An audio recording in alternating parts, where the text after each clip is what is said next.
Okay, you're live. Go ahead, Aisha. Okay, good afternoon, everyone. Good afternoon to our panelists and to those listening to us on the internet. Today, Good afternoon. our discussion today will be on a friend by my side, and we'll basically be discussing the types of friendship, stages in friendship. We'll be discussing why is it important to consult God when we're starting out new friendships? Why is it important to have Christ-centered friendships? And how is ministering in friendship difficult? So before we begin, I would like to ask Jerome to invoke God's presence. Okay, let's pray.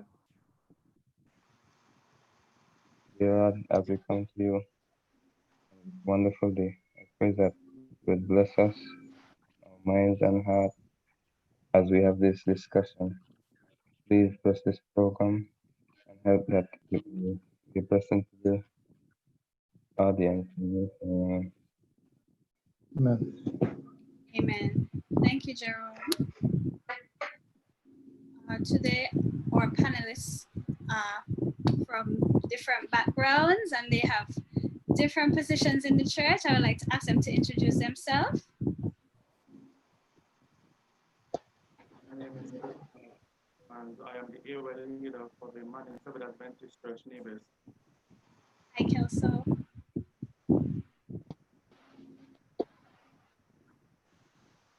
Good afternoon. My name is Delvon Clark, and I attend the Charlestown Seventh-day Adventist Church.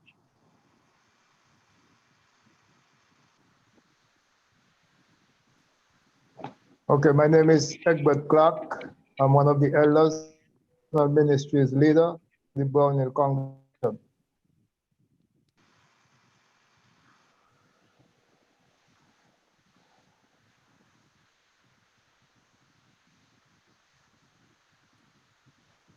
Can continue.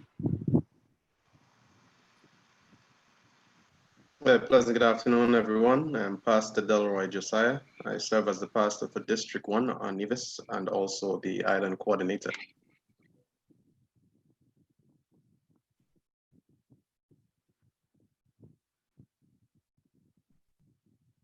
Good afternoon, everyone. My name is Shakel, AY leader, Brown Hill.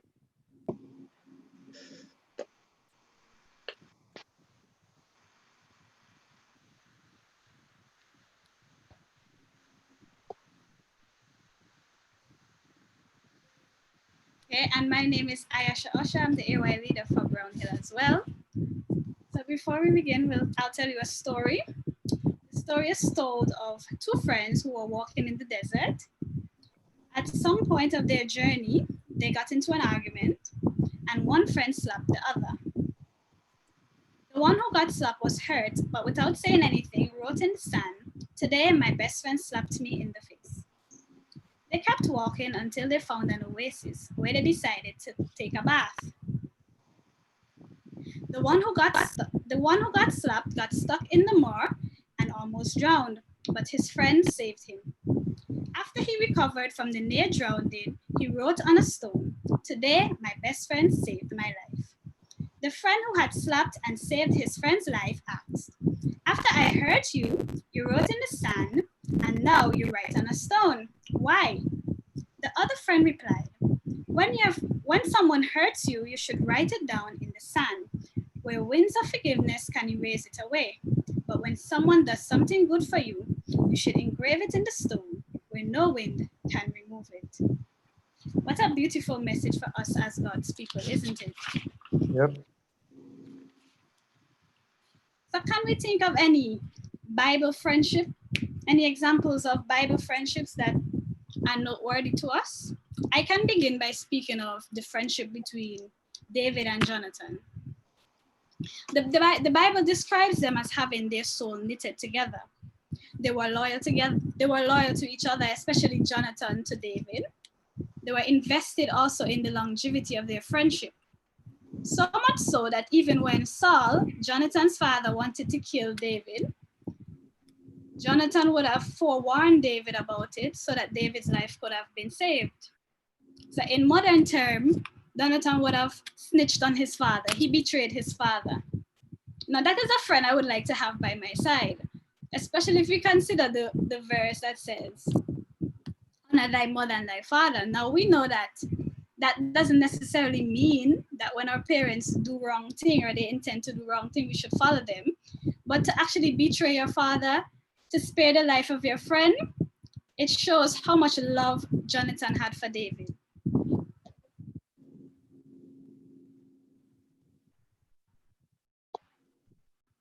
So do we have any Bible friendships we can mention?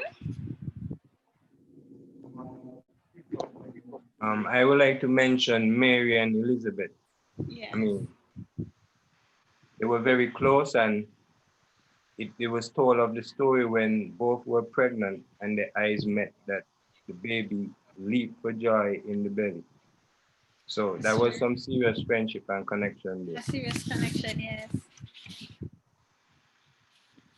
Anyone All right, else? I would like to speak of Paul and Onesimus.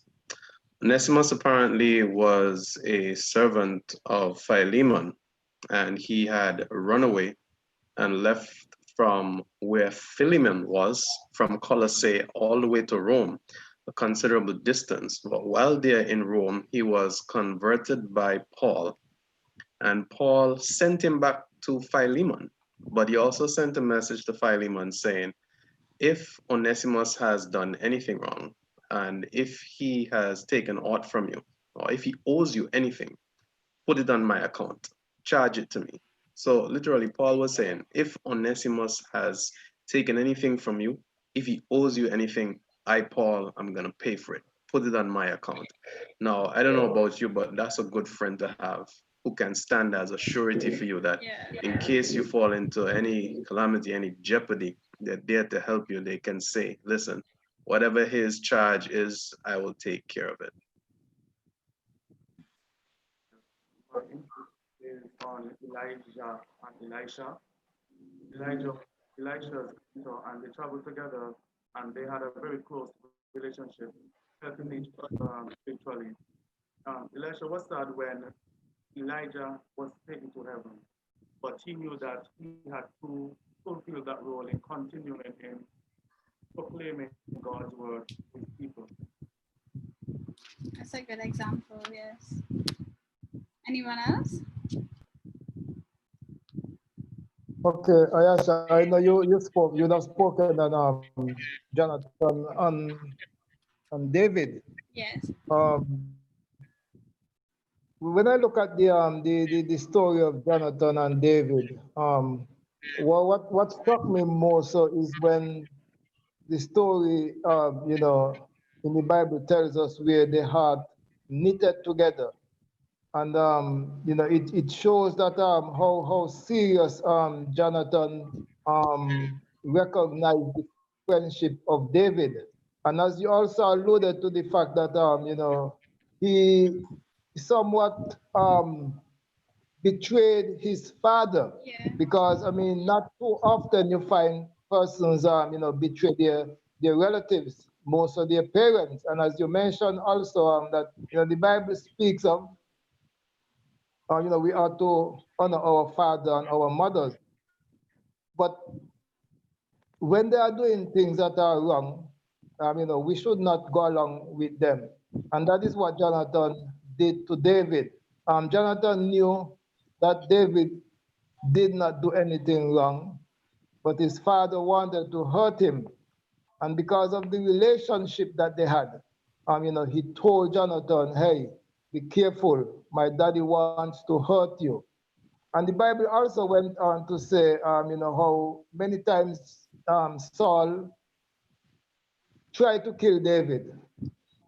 And Jonathan was, David was privy to the fact because Jonathan, the friend, told him, be careful.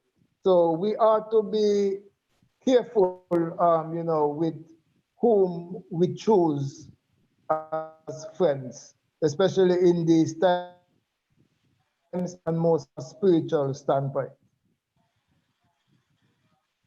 Thank you for those points. So based on these examples of friendship, how would we define a friend? Who is a friend? Who is my friend?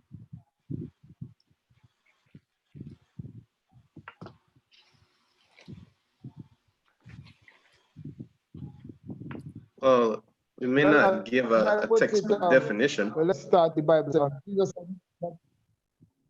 Jesus is a friend that sticketh closer than a brother.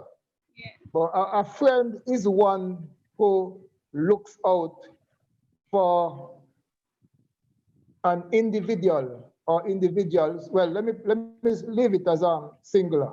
When that person is desperately in need of some sort of help, well, we don't have time, and I will not actually go into it. But over the years, I have had persons, who I can deem as dear friends. I would have had some circumstances in my life, and you can count on your hand, the folks who would have stood up for you. And I can think of one person who really stands out in my life as a friend. So you need someone who looks out for your interests and not just their interests. That is how I will define, for now, who is a true friend is. When you are down and out, when you're really in need, Yeah. and when that person come true for you. Let me give an example. As you heard me mention a minute ago, there was a time when I had a serious difficulty in my life. And this person I deemed as a true friend. We've been together for many, many years. That person was there for me. I was there for that person. On different occasions, vice versa. But I got into some financial situation that's over 30 plus years ago.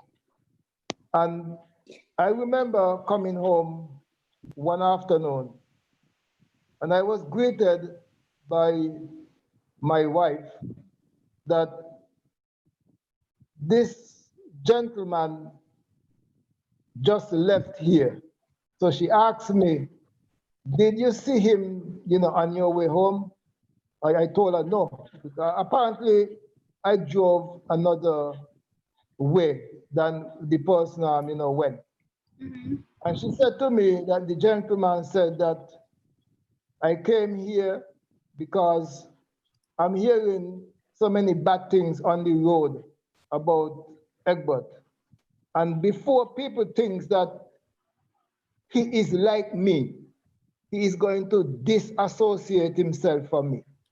And to be honest with you, folks, I felt real hurt because I was really going through some really serious financial difficulties at that time.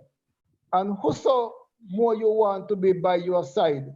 Apart from a wife, apart from your children if they are grown, is a good friend. And to hear those words, when I got home that Thursday afternoon, it was a Thursday afternoon, even though it's over 30 years, I remember the afternoon.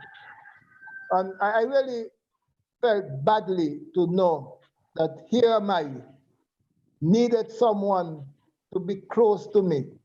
That person was not able to help me financially. But in life, there are times when finance is not all. Even some encouraging words, that goes a long way. And I did not get that from the person to whom I deem as a true friend. So we have to be careful, when one goes through serious difficulties, the one who stands out, you have to cherish that person. Yes, the question is still out there. How would we define a friend? Who is a friend? All right, Kelson, I you was were going to about to say that a friend is someone whom you value, particularly you value their company, you value their counsel, and you value conversation with them. So a friend is someone who you share a mutual value for. They feel the same way about you, having conversation, receiving counsel, and just spending quality time together, having that person as a companion. like that definition. Anyone else? Yes, what I would say is that the Bible says that a friend sticketh closer than a brother. So that means, although you were born into this world and you can't choose your brothers and sisters, you can choose your friends. So it's very important that you choose wisely your friends. Yes. That's so true. So true. That's a good point. Friendship is a close relationship between you and another person that you trust. Trust is a very important aspect in friendship. And with that person, you're very comfortable to talk about anything, whether it's good or bad. It's somebody, it's a close relationship with somebody you feel comfortable talking to about anything. That's true. A Greek philosopher actually describes friendship as consisting of a mutual feeling of goodwill, a mutual feeling of love, a mutual feeling of appreciation towards someone, where you mutually want the both of you to excel in whatever you do, in your endeavors. You wish each other well. But do we know that there are different stages to friendship as well as different types of friendship? We have 5 stages of friendship. I'll briefly tell you them. We have strangers. We all know what strangers are. At this point, I don't know you. I don't know who you are. This is the first time I'm meeting you. This is where first impression is very important. Then we become acquaintances. This is where I know of you. I don't know you personally, but I know of you. So acquaintance might be, we work for the same company. So we might see each other at company functions. We may be villagers, so we see each other at maybe at the ball field or so forth. We are associates or acquaintances. Then we have casual friends. At this point, I know you, but I don't know you well. So your casual friend might be your neighbor. You guys might meet up, go to the beach, but your neighbor doesn't know in-depth details about you. You're just casual friends. You go out now and again, hi and bye. You're friendly with your neighbor. Then you have a close friend. A lot of us have many close friends. This is the one type of friendship, or this one stage of friendship a lot of us are on. This is where the person knows a lot of personal details about you. You guys interact a lot more often. They may know your family members know them. And then we have what is called intimate friends. Intimate friends have developed over a number of years. So this may be the friend that you have known since kindergarten or since grade 1. This is the friend you will call upon in rough times, in down times, when things are rough. Yeah, intimate friend. Then we have types of friendship. We have 3 types of friendship. Friendships based on utility. Friendships based on utility are basically friendships where... Sister Ayesha. Yes. With your permission, please. Thank you. You made mention a minute ago about an intimate friend. Can you somewhat define that word for me, please? Because based on what I'm getting from you, that, well, we all know, you hear the term intimate, you think about a love relationship, love meaning between a woman and a man. But am I getting that is what you mean? Are you referring to the closeness of the relationship with someone? Male, female, female.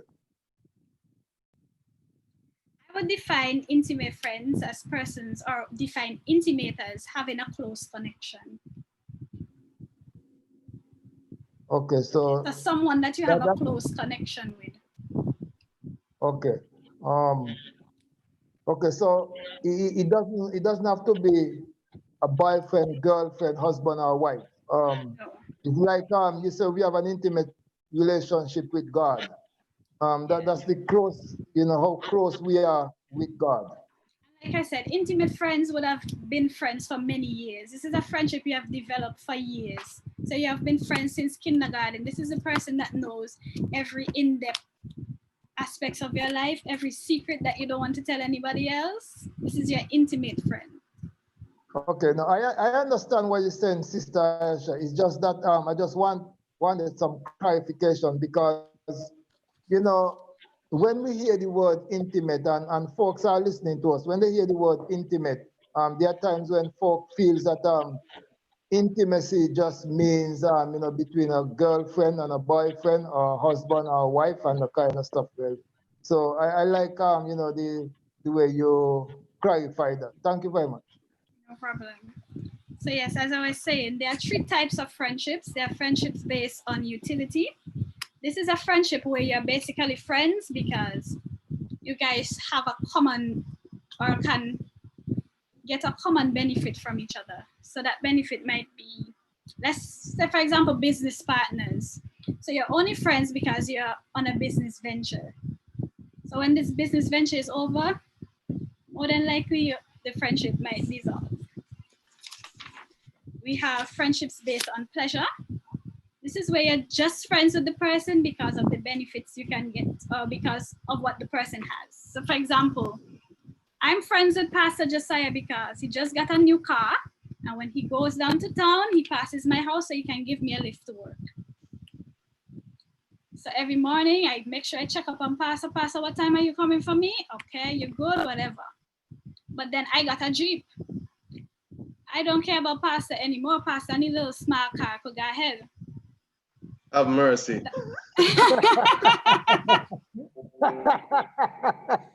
And that's a friendship based on pleasure.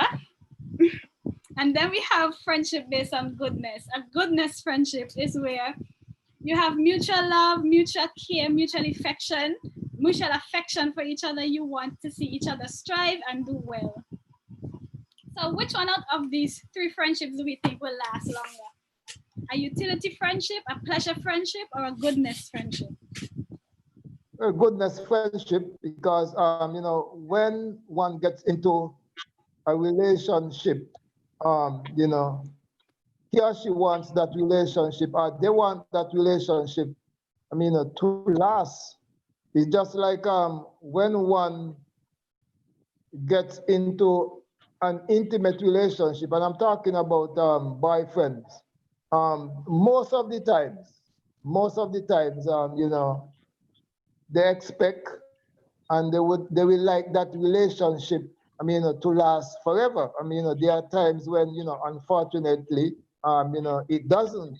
But most of the times, you know, when one gets into a relationship, a friendship, you know, you want that relationship, that friendship to last for as long as possible. That's true. Anyone else has a point?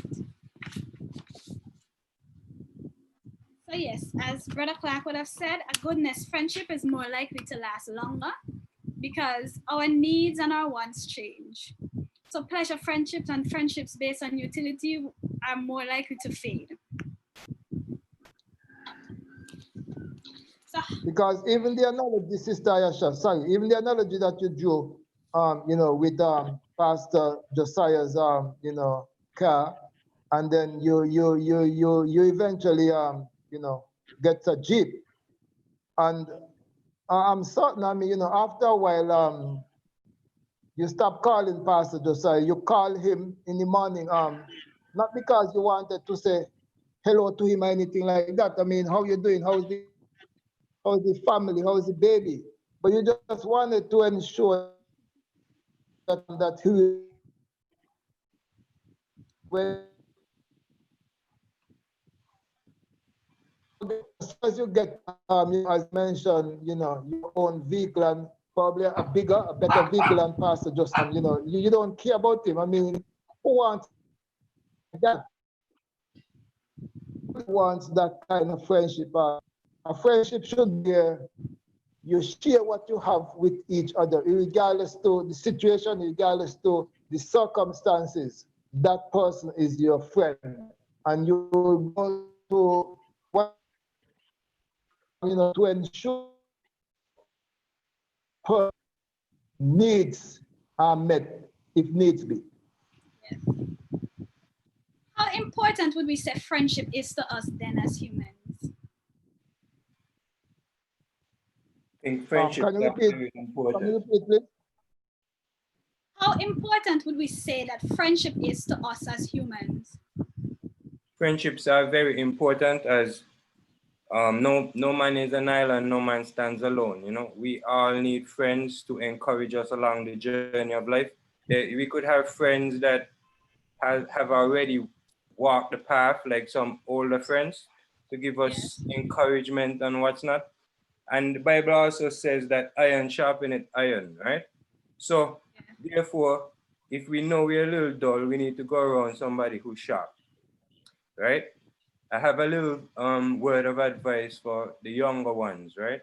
You have to be careful of your friends.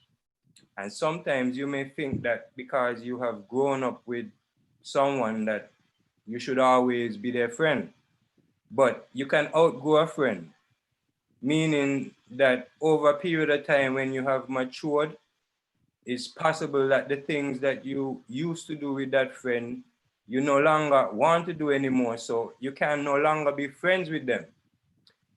You understand what I'm saying? So sometimes Yes. you have to drop certain people.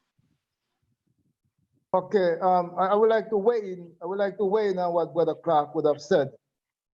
Two things that that jumped out. He said, "No man is an island unto himself," and that is so true. And I think of Crusoe. And when you look at the story of him, he was in Trinidad all alone. Man Friday came, and loneliness was never God's plan. Because when God Adam, he recognized that Adam was lonely. He created Eve. So we were to be with each other.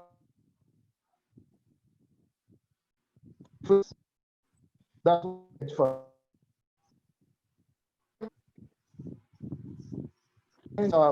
outgo friends or friends.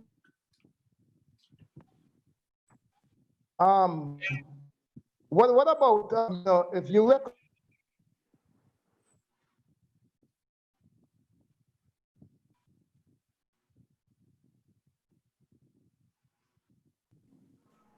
I think we lost. We lost. hello? You hear me? We're hearing you, but we're not seeing you. You're not seeing me? I'm still here. Someone else Okay, can make a let point me while continue. Okay, okay, go ahead. Yeah, let me continue in the interest of time. He made mention, Brother Clark, about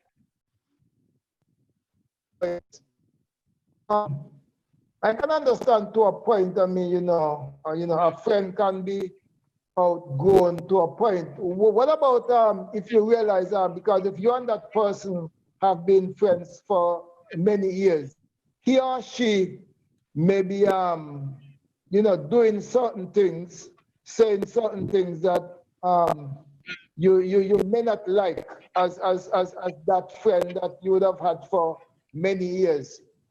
Before you close that relationship with that person, don't you think that you should try, or we should try our utmost best to see where we can salvage that friendship for so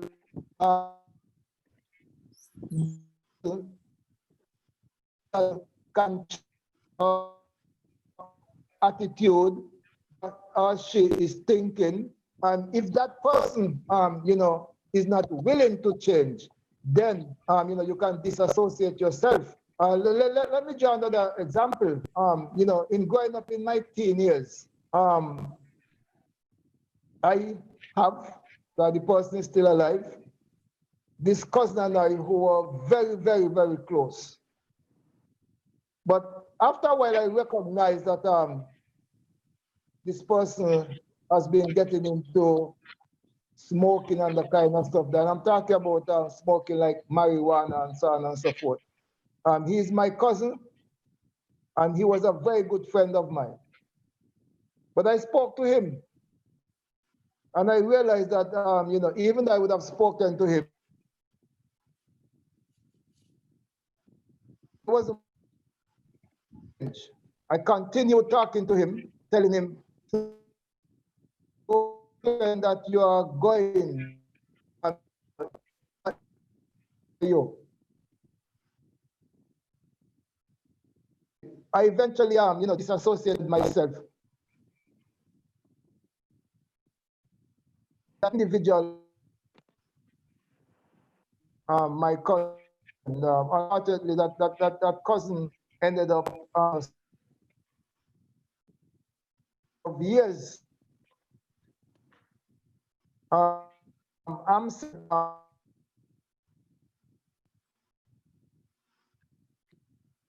Brother Clark, we're not hearing you very well. So can we get a point from someone else? You're breaking up a bit. How important is friendship to us as humans? Friendship is indeed something important. We recognize from the very beginning, God said that it's not good for man to be alone. And the more we live and we recognize that we have challenges, the more we recognize that we need other persons around us to help us. And it's not everyone who you want to bring into certain challenges that you have. So something that is close and personal and dear to your heart, you may not want to share with a stranger, so to speak, someone you just happen to run into. But if you have a close friend, someone who you know well, someone whom you value, and they value you and they want the best for you, then that's a person you can share your struggles with and your hardships with. And the reality is, they will be more willing to help you than a stranger is because they have that mutual value placed on you. And so it's very important that we have friends, and not just any friends, but we have very good friends as well. I agree. Okay, Delvon, do you have any point? Do you have a point? Can I finish, Sister Ayasha? Go ahead. Yeah. So I said earlier about this cousin of mine and so forth. As I said, just up from what Brother Clark left off. So that individual, I left him, as a friend, as a cousin. But I'm saying that you should not just disassociate yourself from someone just like that. I think that person needs to be spoken to. That person needs to be helped. And then if you recognize that that person is not going the way that you want that person to go, and the way you should want that person to go is the way of God. And if that person is not going the way of God, then you have no choice but to disassociate yourself from that individual. So, sorry, that individual should not be just left just like that, in the cold. They should be spoken to. Thank you, Brother Clark. Delvon, do you have a point?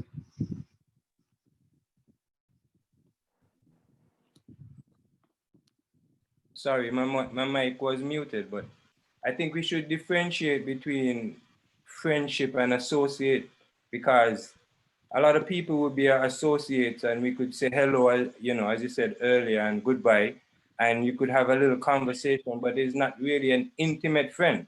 I think when we choose, intimate friends now, those who we will let into our life, let into our homes, and give them insight into the things that we struggle with and secret stuff, those are the people that we have to be very careful with.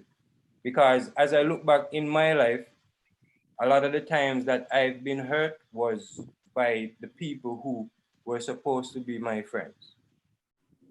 So therefore, a friend is very important because they would know a lot of things about you and they are the ones that could hurt you. So you really have to be careful.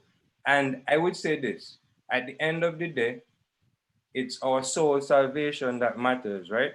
Most importantly. So if we're looking for friends, we have to make sure that the friends that we choose are also looking out for their soul salvation. That means they won't encourage you to do anything that they know would cause damnation to your life. That's a very good point. Also, how important is friendship to us? Friendship is very important to us, as Brother Clark has alluded. No man is an island, and God created us to be social beings. We are not created to be by ourselves, so we need friends, and it's very important for us to choose the friends who are going to uplift us spiritually and emotionally.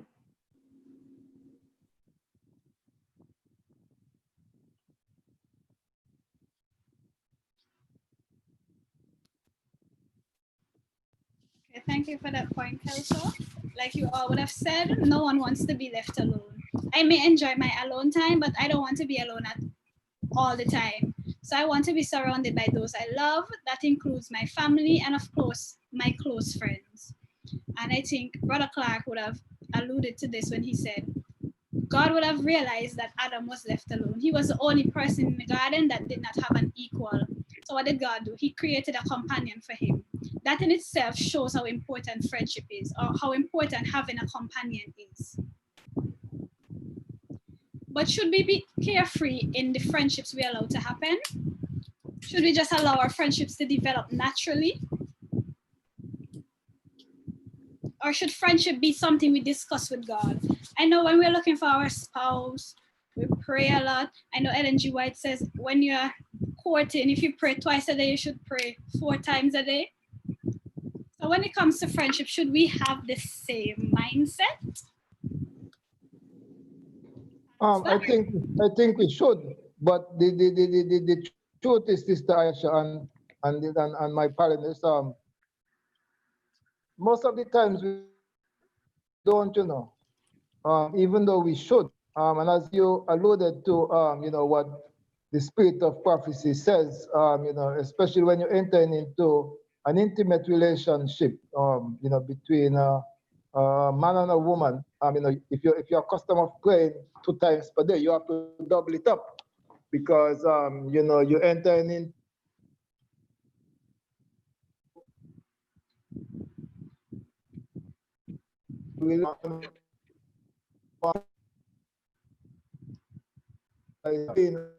You pray to God and ask God to see from either side, not just what, you, because there are times when we focus on our and not the other person.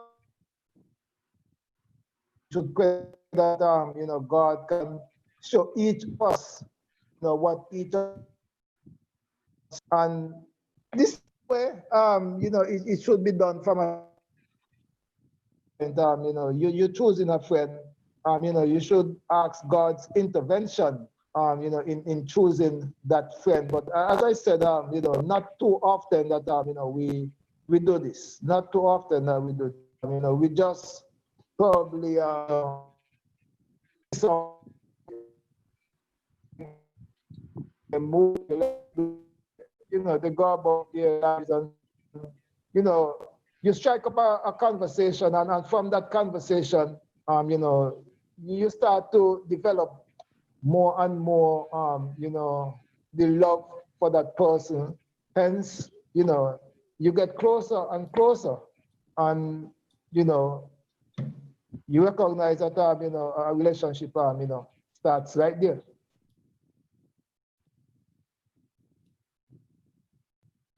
The question is posed to everyone. Should we be careful about the friendships we allow to blossom? I think we should rather be very intentional about the friendships that we have, and particularly for the reason that our friends carry a certain level of influence over us. If you're hanging out with a group of people who you call friends and they're into things like drinking and smoking, it's only a matter of time before that influence begins to take a toll on you if you consider them friends. Remember in the Bible, there was David's son Amnon who had a friend called Jonadab. It was really his cousin, but the Bible says that it was his friend. And it also says of Jonadab that he was a subtle person. And what he advised Amnon, who was quote unquote his friend, to do was not something good at all. It was something very, very wrong.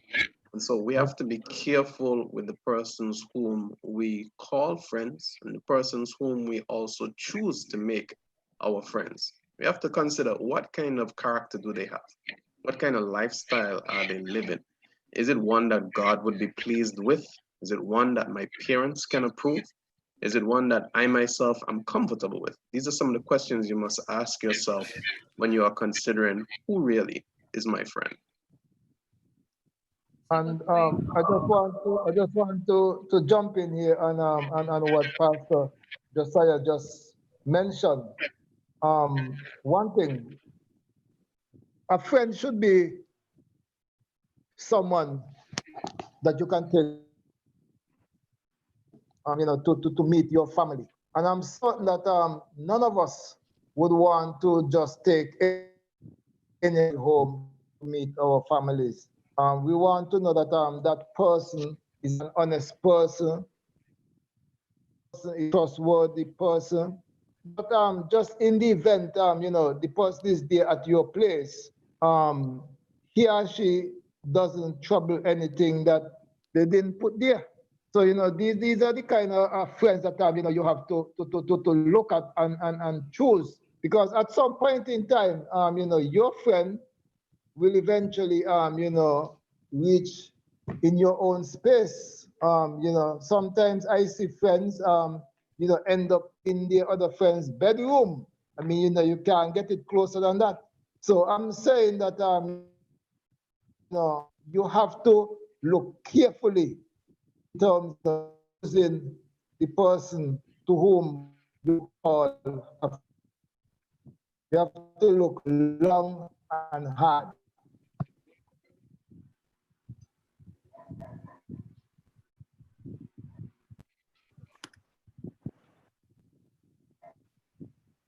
I agree with what Pastor Josiah just said, because in King Solomon, who was considered the wisest man, said in Proverbs 12:26, the righteous should choose his friends carefully, because the way of the wicked leads him astray.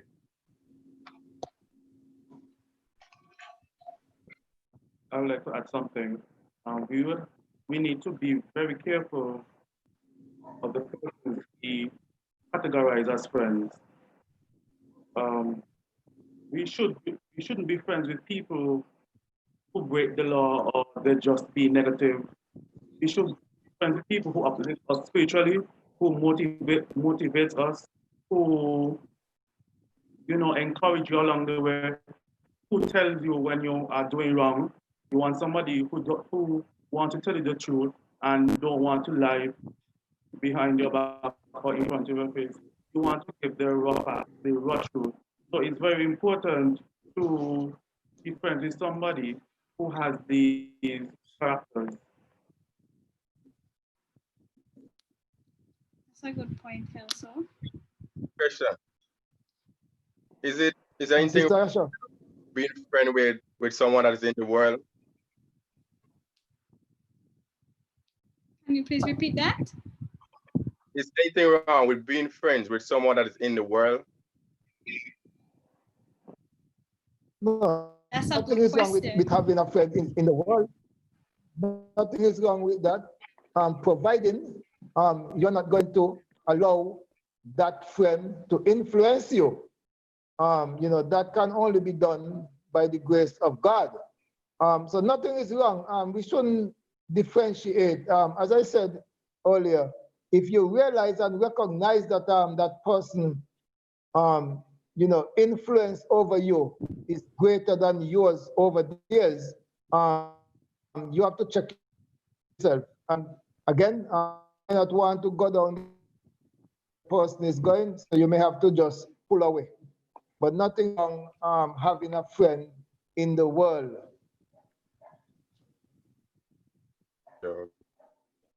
I'd like to add here the reality is if all of your friends are in the church, who are you going to share Christ with if they already know Okay. Christ?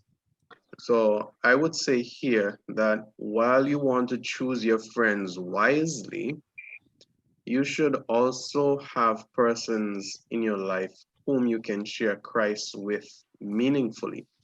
They may not be very, very close friends to you, as some of your other friends are, but you still consider them friends because you want the best for them. You look out for their best interests. And at the end of the day, this is a person whom you want to see saved in God's kingdom as well. So that is very important. And I think it's in place that you have friends who are not necessarily church members or in the world, as others would have said.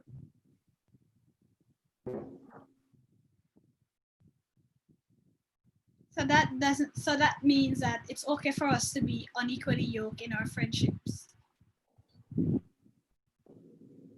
I know that's a controversial point.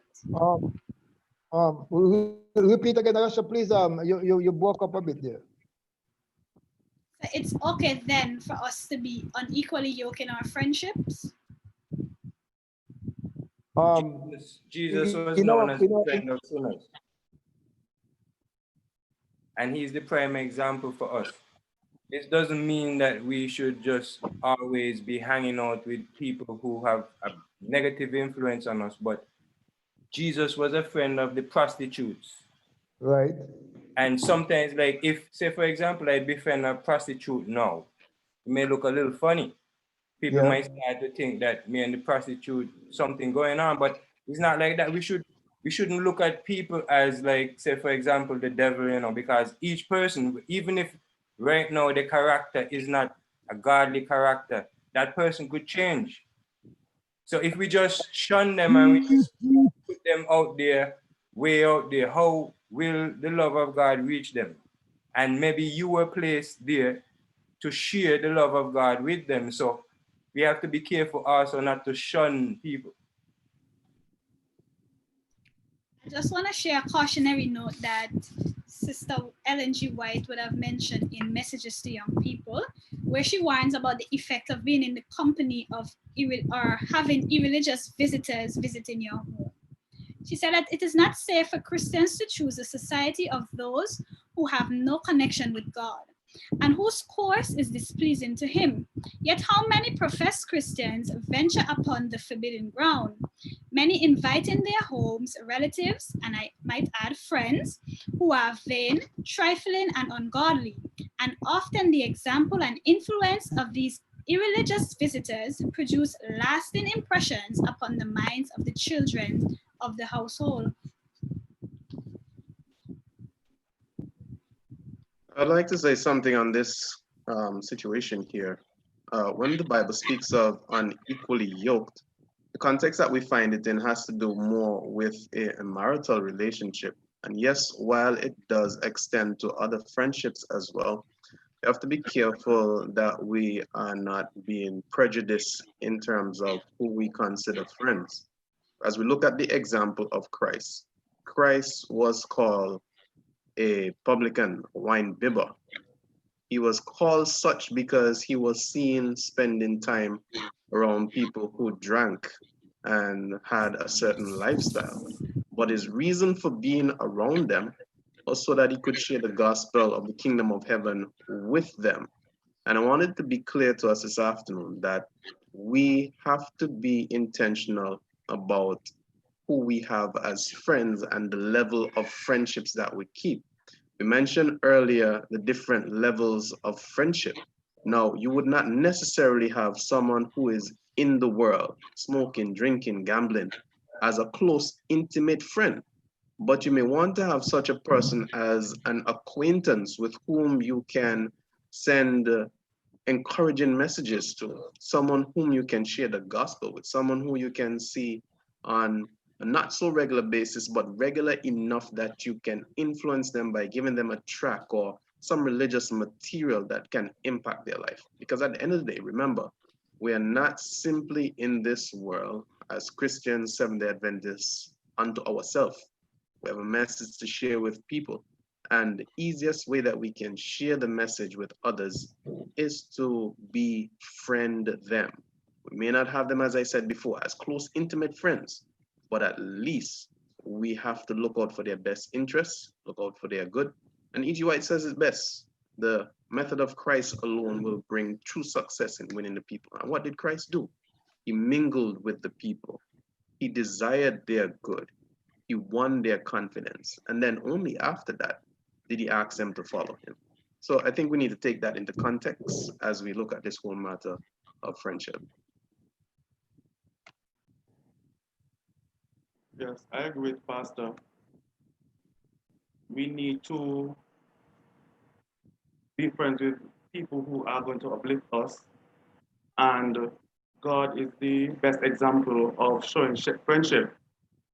We can be friends with other persons who are not of our faith or who do not have the same moral values that we share, that we have. But it's important for us to befriend them so that we can share the good news of salvation. So Christ mingled with the prostitutes, the liars, the thieves, and he has set the example for us to follow. And we need to have a Christ-like character and do what Christ did when he was on earth.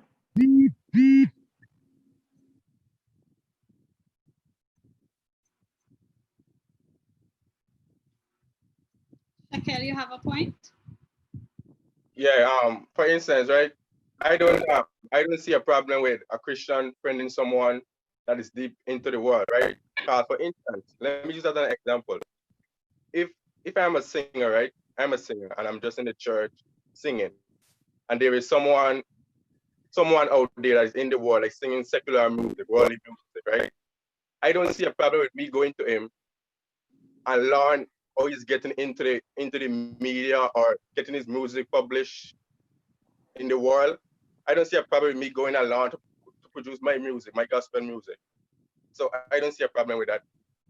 Even the Bible said in Matthew, the people of the world is smarter than the people of the church or something like that, and go and learn their way.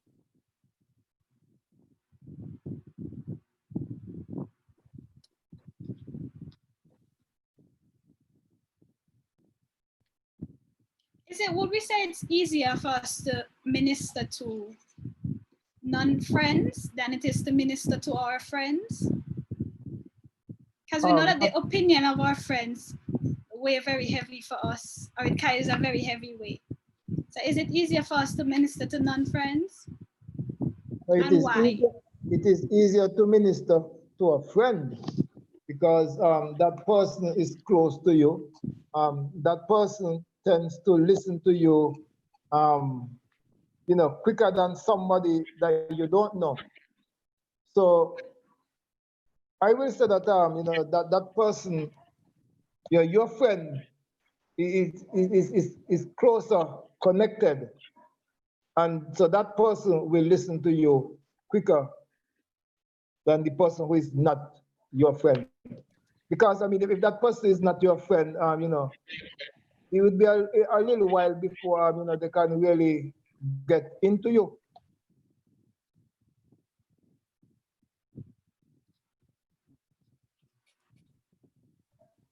Well, I think that it is a lot easier to minister to somebody who is your friend because this person, you know this person and you feel comfortable around this person. You already establish a connection with that person. So it's going to be much easier to minister to them because they're going to be more receptive to the message, in my view, in compared to somebody who you don't know. And the person that you do not know, you tend to fear that they're going to be not receptive to the message.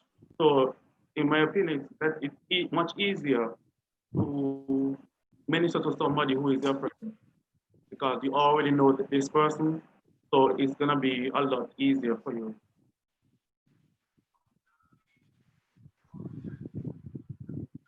Yes, and this point as well, it is a lot easier to share Christ with someone with whom you already have an existing relationship with than a total stranger. Because if I am to approach a stranger and begin to talk about Christ, because of my training, I'm going to quickly want to find an area of common ground so that we can have a mutual platform from which to discuss. You can't simply find someone randomly and share Christ with them and think that is going to go well. The first thing they're going to ask you, who are you? What's your business here? I mean, but if you have an acquaintance, someone whom you have a certain measure of friendship with, it makes it easier because they're already familiar with seeing you, they know you to some extent, and they would be more inclined to listen to you than they would be to a complete stranger. Um, if you'd like to test that theory, be my guest.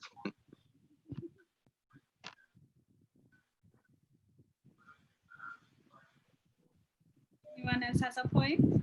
Yes, I have something that I came across when I was doing some research, and I would like to share it with everybody.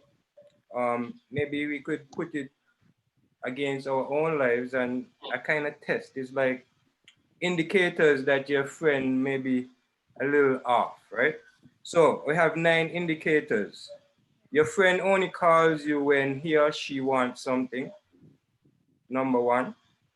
Number two, they make fun of you in front of others.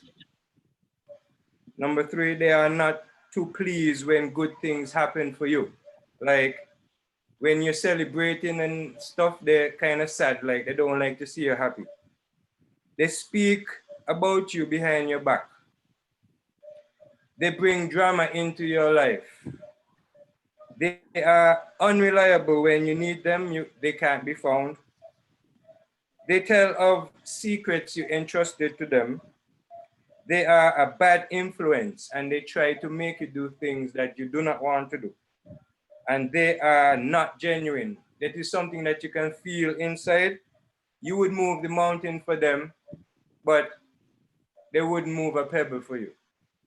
So that's some indicators that we could all look inside ourselves. And if you know you have a friend like that, that's only using you or trying to influence you negatively, maybe it's time you pray about it. And, it's okay if you just be distant friends.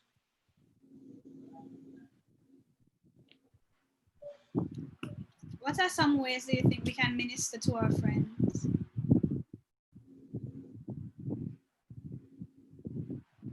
Well, one of the ways in which you can minister to a friend, because you are friends, you will see, what their needs, what their desires are, and then, you minister in that regard, according to what you would have seen.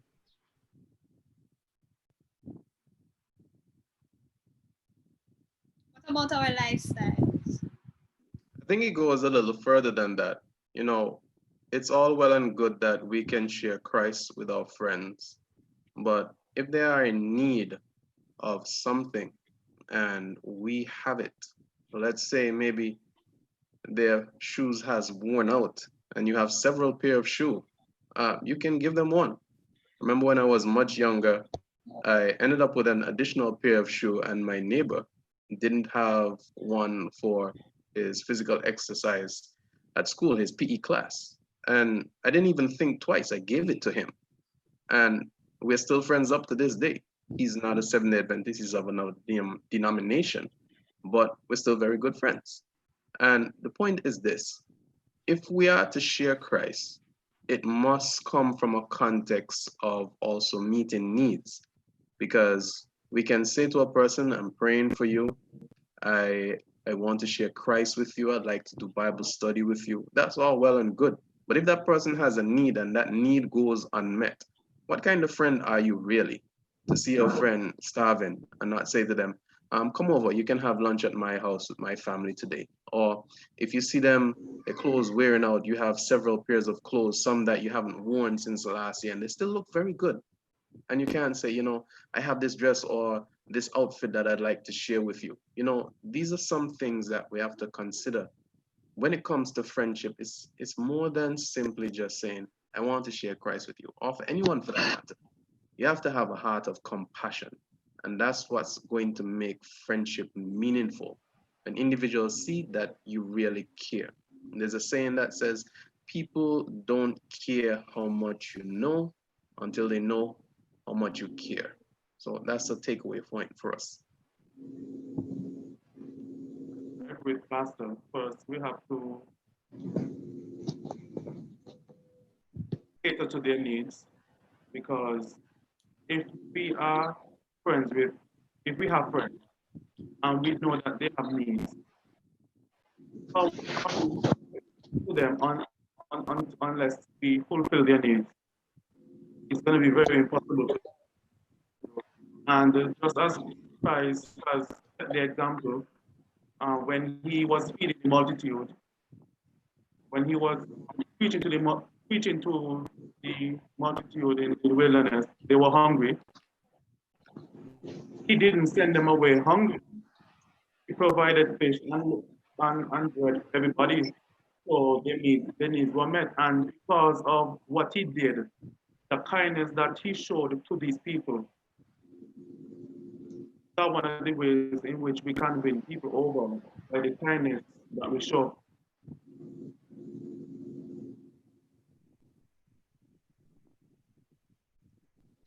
Has a point.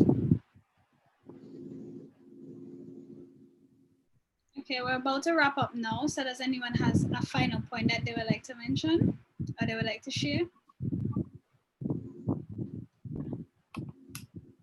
I would just like to share with everyone out there that God is good, and if you put your trust in him, he will direct your path. So he will bring good people into your life to encourage you and take you forward. And also in John 15:12, it says, my command is this: love each other as how I have loved you. Greater love has no man than this, to lay down his life for his friends. So I'll leave with that. I would just like to encourage the youths of today to be careful with the friends that to whom they choose, because you should be, as a friend and especially a Seventh-day Adventist Christian, you should try your best to be a leader and not a follower, and that only happen if you have that close connection with God, you'll be able to help to influence your friends instead of your friends influencing you. So that is something I would like the youths to hold on to in these days.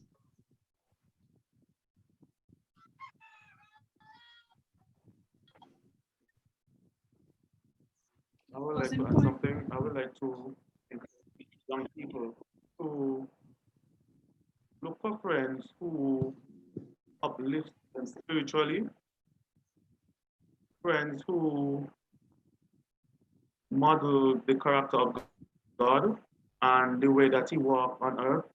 We need friends who are trustworthy.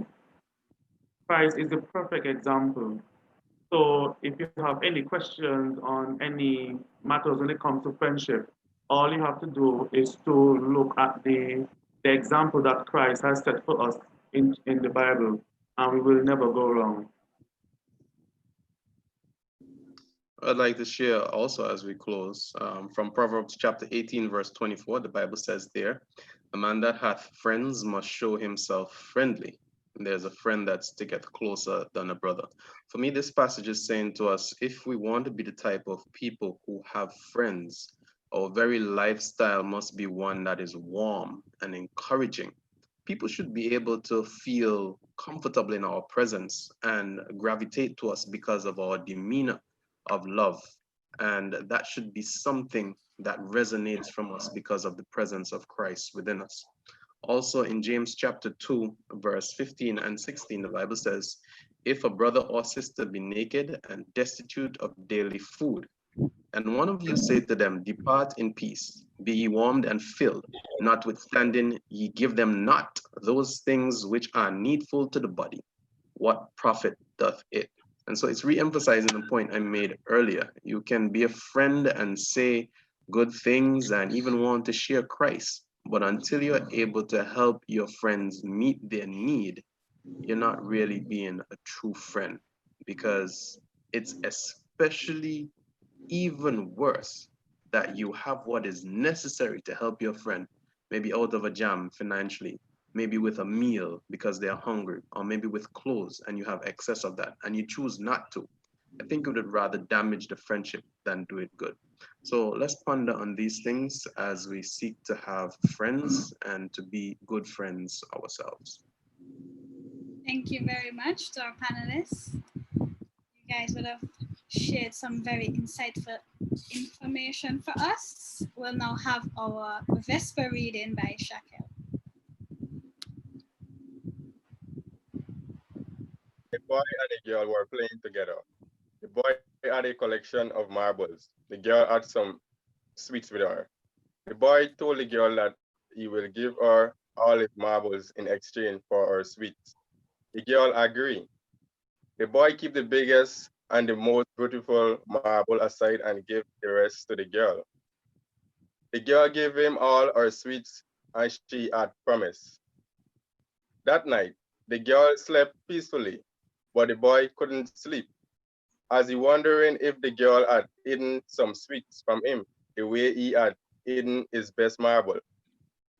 Moral of the story: if you don't give 100% in a relationship, you will always keep doubting if the other person has given his or her 100%.